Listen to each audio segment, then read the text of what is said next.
War war war నాకు ఒకటి అర్థమైతే లేదు. పాకిస్తాన్ ఇంతనం ఎందుకు ఎగురుతుంది, ఇండియాతో వార్ చేయాలా అవి చేయాలా, ఎందుకు అంత దూరంలో నాకు అర్థమైతే లేదు. అసలు ఫ్యాక్ట్స్ మాట్లాడుకుంటే పాకిస్తాన్ దగ్గర ఏం లేదంటే వాళ్ళ దగ్గర కేపబిలిటీస్ లేదు. గ్రౌండ్ రియాలిటీ మాట్లాడుకుంటే వాళ్ళ దగ్గర రిసోర్సులు లేవు, పవర్లు లేవు, మిలిటరీ యాక్సెస్ లేవు. మన దగ్గర ఉన్నంత కంపేర్ చేసుకుంటే వీఆర్ మచ్ హయ్యర్, అంటే చాలా అడ్వాన్స్ గా ఉన్నాం టెక్నాలజీలో. లాస్ట్ కొన్ని సంవత్సరాల నుండి పాకిస్తాన్ మన మీద ఎంత అటాక్ చేసుకున్నా చాలా పేషెన్స్ గా ఉన్నాం. ఎంత పేషెన్స్ అంటే టూ మచ్ పేషెన్స్. అదే ఒక నార్మల్ ఇండియన్ అడిగితే ఏం చేస్తావు పాకిస్తాన్ ఇట్లా అటాక్ చేస్తుందంటే ఒక 15 నిమిషాలు మమ్మల్ని వదిలేసి మేము ఏందో చూపెడతాం. ఎవరిని అడిగినా అదే చెప్తాను. మీరు ఎలాంటి తీసుకొచ్చినా వీఆర్ ఫుల్లీ రెడీ అంటే నార్మల్ రెడీ కాదు, fully ready. It's very clear. చలో మనం ఫ్యాక్ట్స్ మాట్లాడదాం, డీటెయిల్ ఫ్యాక్ట్స్ మాట్లాడదాం. అసలు దీంట్లో వీఆర్ గ్రేట్. మా దగ్గర ఏం రిసోర్స్లు ఉన్నాయి, మీ దగ్గర ఏం రిసోర్స్లు లేవు. First point, India fully ready అని ఎందుకు అంటున్నానంటే లిజన్ కేర్ఫుల్లీ.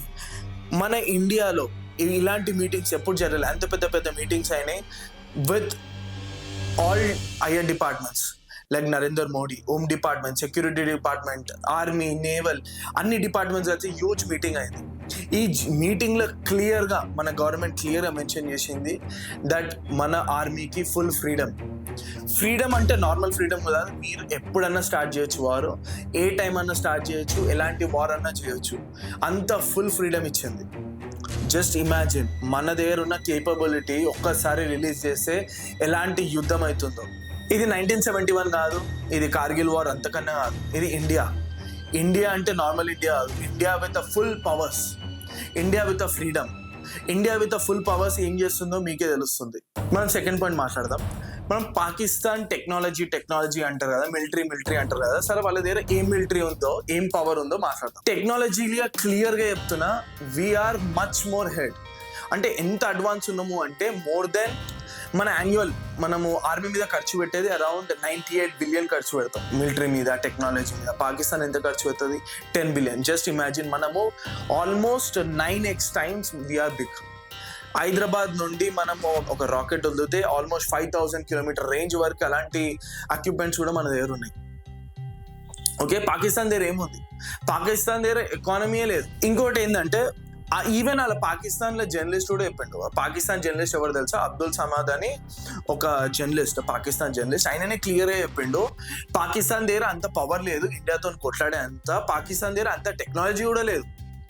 పాకిస్తాన్ వాళ్ళే ఒప్పుకోరు, కానీ పాకిస్తాన్ మిలిటరీ మాత్రం ఒప్పుకోదు. మిలిటరీ అని ఎందుకు అంటున్నారు అంటే వాళ్ళ గవర్నమెంట్ దగ్గర అంత పవర్ ఉండవు. వాళ్ళ గవర్నమెంట్ ఏం మాట్లాడదు అక్కడ. పాకిస్తాన్ ఉన్న ఆర్మీ మాట్లాడుతుంది.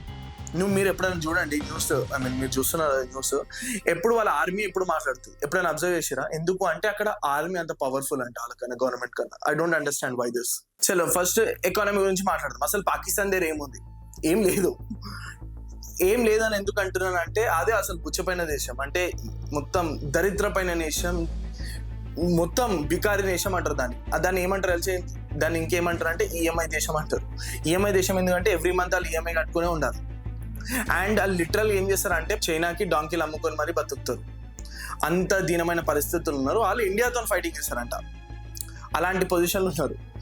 వాళ్ళ ఓన్ జర్నలిస్ట్లే, వాళ్ళ ఓన్ మీడియానే ఏం చెప్తుంది అంటే మా దగ్గర ఉన్న ఎనర్జీ అంటే ఎలక్ట్రిసిటీ కానీ గ్యాస్ కానీ ఆల్మోస్ట్ 70 to 80% ఆల్మోస్ట్ అయిపోయింది. వాళ్ళు లిటరల్గా ఏం లేవు. వాళ్ళు గాలి బుగ్గలు, ఎనర్జీ బుగ్గలు ఉంటాయి చూడు, ఆ బుగ్గలు ఎగిరేసుకున్నంత పవర్ కూడా లేదు, ఎనర్జీ గ్యాస్ కూడా లేదు. వాళ్ళు ఇండియాతో కొట్లాడుతారు. ఒకవేళ ఇండియాతోని ఫైట్ చేస్తే 10 రోజులు సరిపోయేంత ఎనర్జీ కూడా, పవర్ కూడా వాళ్ళ దగ్గర లేదు. అలాంటి పొజిషన్లు ఉన్నారు. అలాంటి పొజిషన్లు ఉన్న వాళ్ళు మన మీద కొట్లాడతారంట.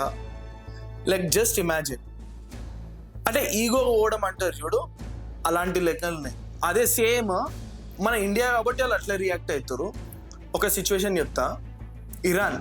ఇరాన్ లిటరల్గా ఫారెన్ మినిస్టర్ క్లియర్గా చెప్పింది, మేము పాకిస్తాన్ మీద అటాక్ చేసినాం అంటే పాకిస్తాన్ ఏమనలేదు, సైలెంట్ కూర్చుంది.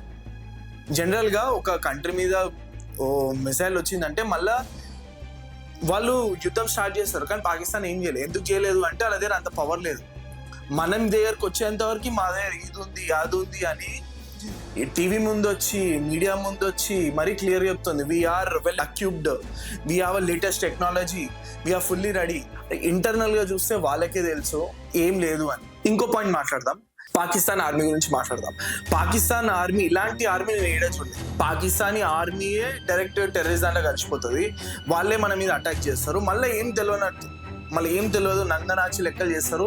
కూర్చొని నేనేం చేయలేను, మేమేం అటాక్ చేయలేము, మీరే అటాక్ చేస్తారు మా మీద అని అంటారు. జస్ట్ ఇమాజిన్ మొన్న అటాక్ అయినది కదా, మొన్న పహల్గామ్ అటాక్లో క్లియర్గా తెలుసు, చాలామంది పాకిస్తాన్ వాళ్ళకి కూడా తెలుసు, దాంట్లో ఉన్న మెయిన్ పర్సన్ ఆసిఫ్ ముసా అనే పర్సన్ ఆయనే ఆల్రెడీ మిలిటరీలో ఉన్నాడు, పాకిస్తాన్ మిలిటరీలో ఉండే పారాఫోర్స్లో. ఆ ఫొటోస్లలో కూడా క్లియర్గా తెలిసింది. మళ్ళీ పాకిస్తాన్ మాత్రం ఏం తెలియనట్టు చెప్తుంది, మాకు ఆయనకి ఏం సంబంధం లేదు, ఆయన టెర్రరిస్ట్, మేము పాకిస్తాన్ ఆర్మీ, మాకు ఏం సంబంధం లేదు అంటుంది. ఇలాంటి లెక్కలు ఉంటాయి. వాళ్ళు కొన్ని మీడియాలో ఏం చెప్పారంటే మేము కూడా టెర్రరిస్ట్తో చాలా సఫర్ అవుతున్నాం. అరే ఇండియాలో ఒకరి దగ్గర ఇలాంటివి కనబడుతున్నాయి ఎదురుందా, ఇక్కడ ఆర్మీ ఉంది, మిలిటరీ ఉంది, గన్లున్నాయి అంటే ఇండియా ఎలాంటి కేర్ తీసుకుంటుంది? ఇండియా, యూఎస్ఏ, చైనా ఎలాంటి పవర్ ఇస్తుంది? పాకిస్తాన్లో క్లియర్గా కనబడుతుంది ఆడ టెర్రరిస్ట్ గ్రూప్ ఉంది, వాళ్ళ మీద ఎందుకు అటాక్ తీసుకుంది? మరి వరల్డ్ మొత్తం తెలుసు Pakistan is a terrorist country అని. పాకిస్తాన్లోనే చాలా మంది టెర్రరిస్టులు ఉంటారు అని. స్టిల్ పాకిస్తాన్ గవర్నమెంట్ ఏమన్నది, ఎందుకు అంటే వాళ్ళ ఆర్మీయే టెర్రరిస్ట్ కాబట్టి. మనం లీగల్ ఇష్యూస్ మాట్లాడదాం. ఇప్పుడు మేబీ లీగల్ ఇష్యూస్ ఎందుకు అంటున్నాను అంటే, పాకిస్తాన్ దగ్గర ఒక ఆప్షన్ ఉంది, డైరెక్ట్ యూఎన్ దగ్గర పోయి చెప్పుకుందాము ఒకవేళ ఇండియా అటాక్ చేస్తే. కానీ ఇది చూసుకోండి, ఆర్టికల్ 51 అని ఒకటి ఉంటుంది, ఆర్టికల్ 51 ఆఫ్ యుఎన్ నేషన్స్ అని. ఒకవేళ ఒక దేశము ఒకరి మీద అటాక్ చేస్తే సెల్ఫ్ డిఫెన్స్ లాగా మనం తిరిగి అటాక్ చేయొచ్చు. ఆల్రెడీ పాకిస్తాన్ మనల్ని అటాక్ చేసింది, ఓకే, అది క్లియర్గా తెలుస్తుంది. అది అటాక్ చేసినందుకు మనము రీఅటాక్ చేస్తే మనకి ఎలాంటి ప్రాబ్లం ఉండదు. Strong warning to Pakistan people, Pakistan civilians, students and kids, ఆడవాళ్ళు అందరూ ఈ వార్ నుండి దూరం జరిగిపోండి. ఇండియా రాబోతుంది, ఇండియా చాలా స్ట్రాంగ్గా రాబోతుంది. And stay away with this war. చాలా దూరం ఉండండి, ఎంత దూరం అంటే అంత దూరం ఉండండి ఈ వార్కి. అండ్ ఇండియా నుండి ఇస్లామాబాద్ జస్ట్ 19 minutes దూరంలో ఉంది బార్మోస్ నుండి. జస్ట్ ఇమాజిన్ ఇండియా ఫోర్స్ ఏందో ఇప్పుడు మీకు తెలుస్తుంది, ఇండియా పవర్ ఏందో మీకు తెలుస్తుంది. Remember Pakistan, we are going to burn you down, we will finish you with one single strike squad. And you started, అంటే మీరు స్టార్ట్ చేసారు. And will show you who we are and what is the India power. All Indians అందరికి ఒకటే మాట చెప్తున్నాను, మనము cash గురించి కాకుండా మనము యూనిటీ ఉండాలా. హిందూ, ముస్లిం, సిక్, క్రిస్టియన్ అందరు యూనిటీ ఉండాలా. అండ్ ఆ యూనిటీ మన దగ్గర కనబడాలి. అండ్ చాలా మంది ఇక్కడ ఉండి మన ఇండియా నుండి పాకిస్తాన్ సపోర్ట్ చేస్తారు. Like I don't understand, India నుండి పాకిస్తాన్ కి ఎందుకు సపోర్ట్ చేయడం? పాకిస్తాన్ కి ఆల్మోస్ట్ డైరెక్ట్ కంట్రీ ఇచ్చేసారు, అక్కడ పోయి ఉండొచ్చు కదా. ఇండియాలో ఓన్లీ ఇండియన్సే ఉండాలి, ఇండియాలో ఇండియన్సే మాత్రమే ఉండాలి. ఈ పాకిస్తాన్ సపోర్ట్ చేసే వాళ్ళు ఇక్కడ అవసరం లేదు. And government needs to take a proper actions on this. చాలా మంది అంటారు కదా ఇంట్లో ఉన్న దొంగల్ని ఎవరు కనిపెట్టరు. అలాంటి వాళ్ళు ఉంటే వార్ అయ్యేటప్పుడు ఇండియా మన మధ్యలో ఏమైనా సిచ్యువేషన్ రావుతాయి. అండ్ ఇక్కడనే హిందూ ముస్లిం కి వార్ సెట్ చేస్తారు. అలాంటివి మనం జాగ్రత్తలు తీసుకోవాలి. లాస్ట్ ఒకటే పాయింట్ చెప్తున్నా, ఇండియా ఇస్ రెడీ. అండ్ ఎలాంటి న్యూస్ అన్నా చేసుకొని, ఎలాంటి స్టేట్మెంట్లు అన్నీ ఇచ్చుకోండి, ఇండియా ఇస్ రెడీ. అంటే సామెత ఉంటుంది కదా, ఆరిపోయే దీపానికి వెలుగు ఎక్కువ అని, అలాంటి లెక్కలే చేస్తుంది ఇప్పుడు పాకిస్తాన్. లెట్స్ సీ ఏమవుతుందో. జై హింద్.